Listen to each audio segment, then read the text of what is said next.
Hey everyone, it's Mike with It's Pittsfield Tonight. I'm going to jump right into it, and I'm going to start with some sad news, which most of you probably saw, but if you haven't, last night, Friday the 2nd, there was a shooting in the area of Robbins and Bradford, and a young woman in her early 20s did lose her life in that shooting.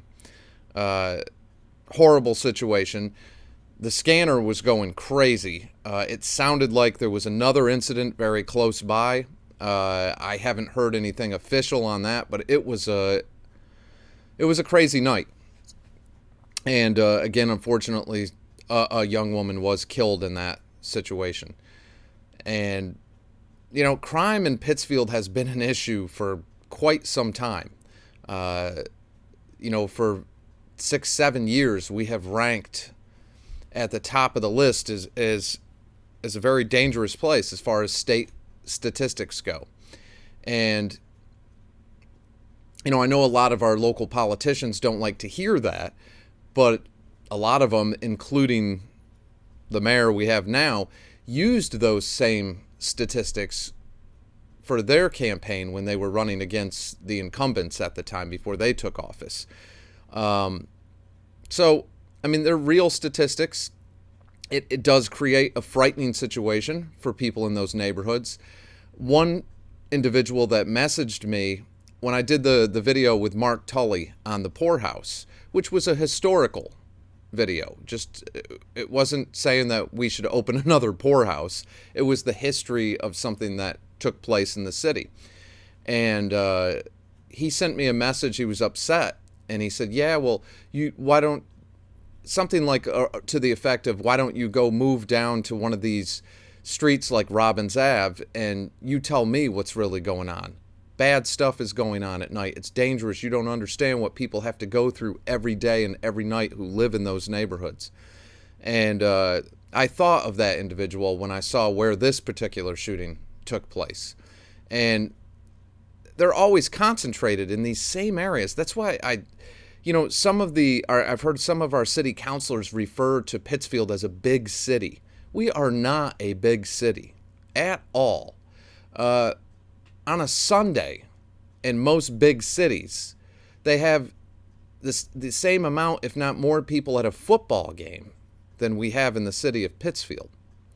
So, are we bigger than most of the other communities or we are bigger than all the other communities in Berkshire County?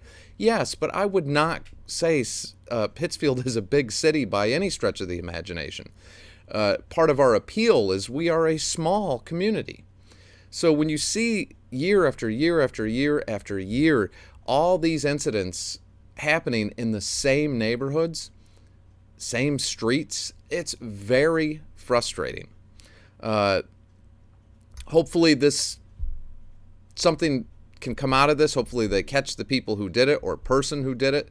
But it's a sad scenario because, again, a young woman lost her life and there's no bringing her back. And sincere condolences to her family and to her friends. And as soon as there's more on that, then I'll cover that. Another thing I want to talk about, and this is something that I've been talking about for quite some time, going back 6.5 months or so ago, is the former St. Joseph's High School on Maplewood Avenue. And it seems like, a week or two ago, but it was about 6.5, 7 months ago that I was reporting that they were going to be opening the former St. Joseph High School as a temporary emergency shelter for those in homelessness, which they did back in April. And then they abruptly closed it in July. And there was a lot of different reasons on why it was closed. At first it was money, and then it was staff, and then it was, we don't need it, we don't have the people to stay there, which didn't make sense.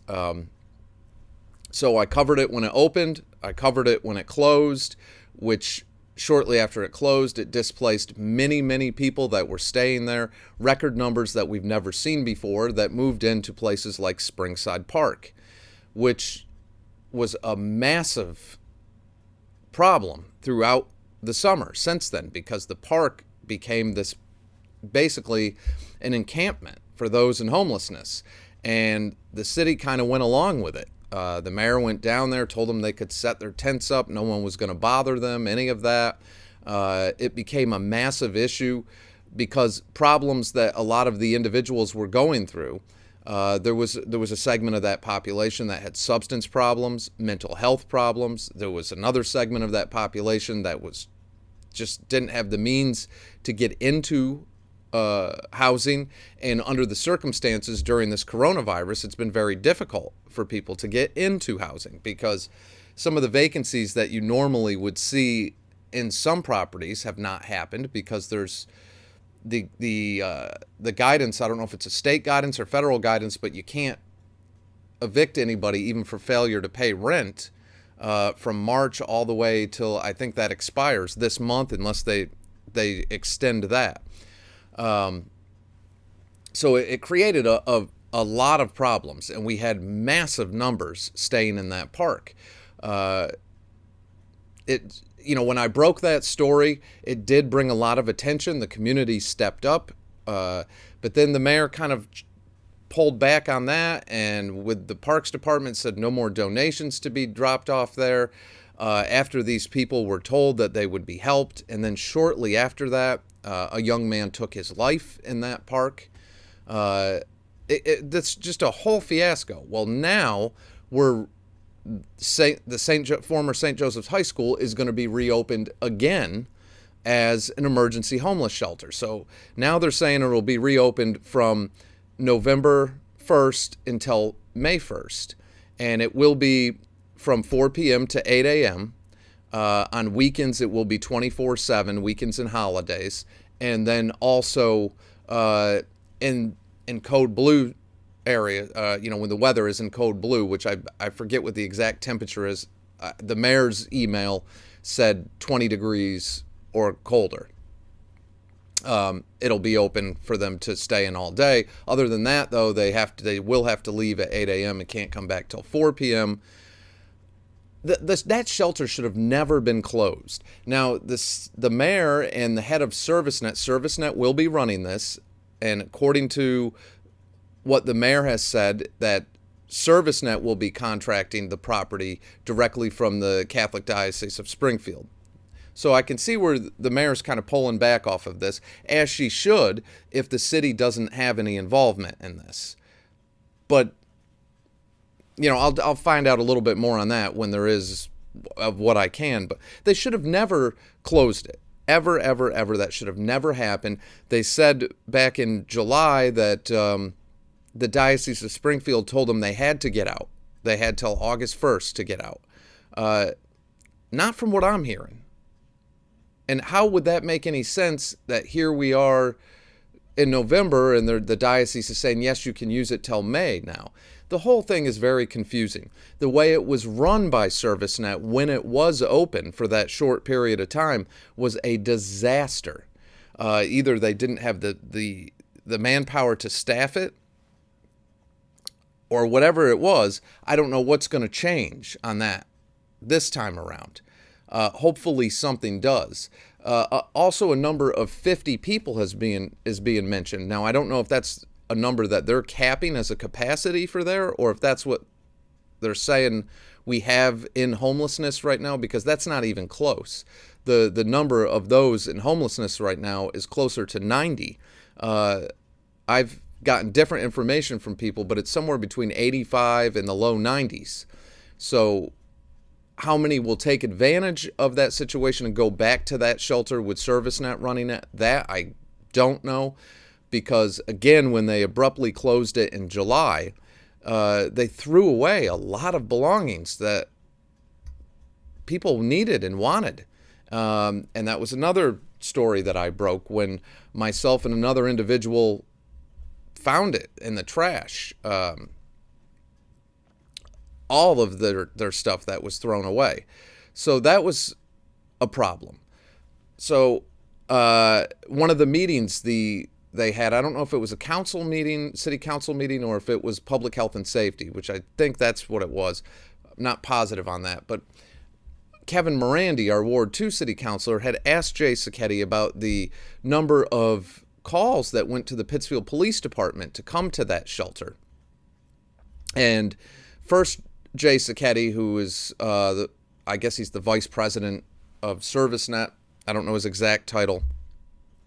But he had told Councilor Morandi that, no, the reason why is because when the police officers would find someone on the street, they would bring them to the shelter and they would have to log that as a call. Kevin Morandi said that's not true. I have the police report in front of me. There were a lot of incidences.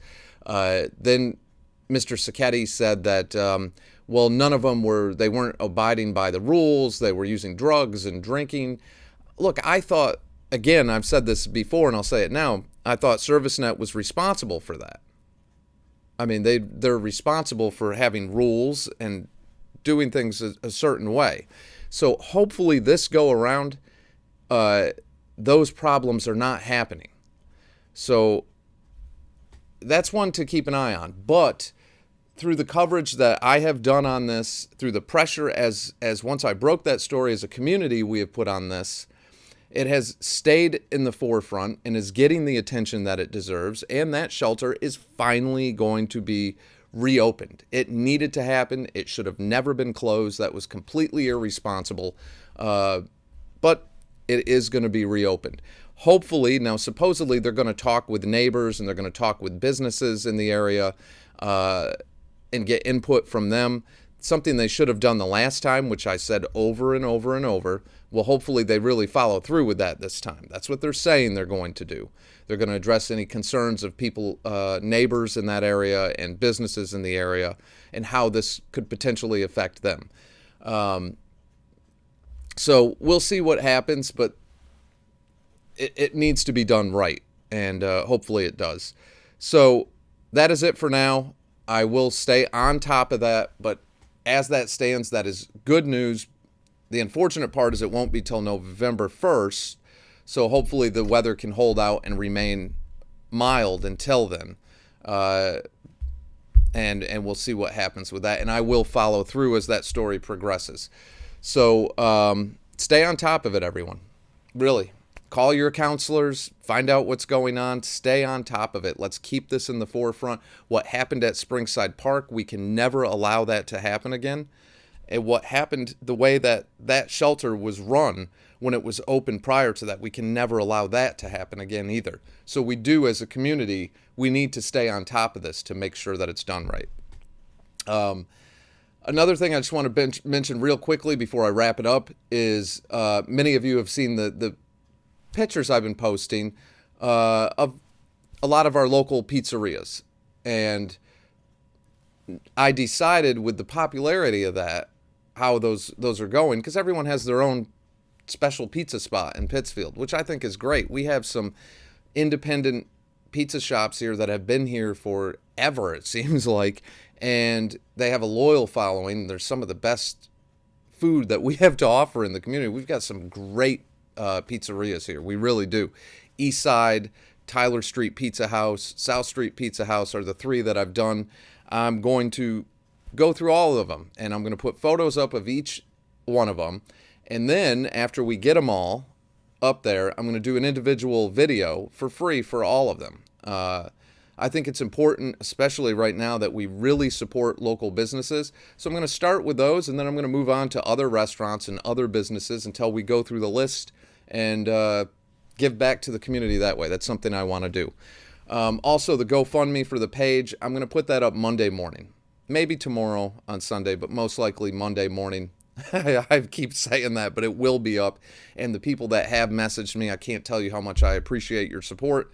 And I will have that up Monday morning, and that's just so I can continue this.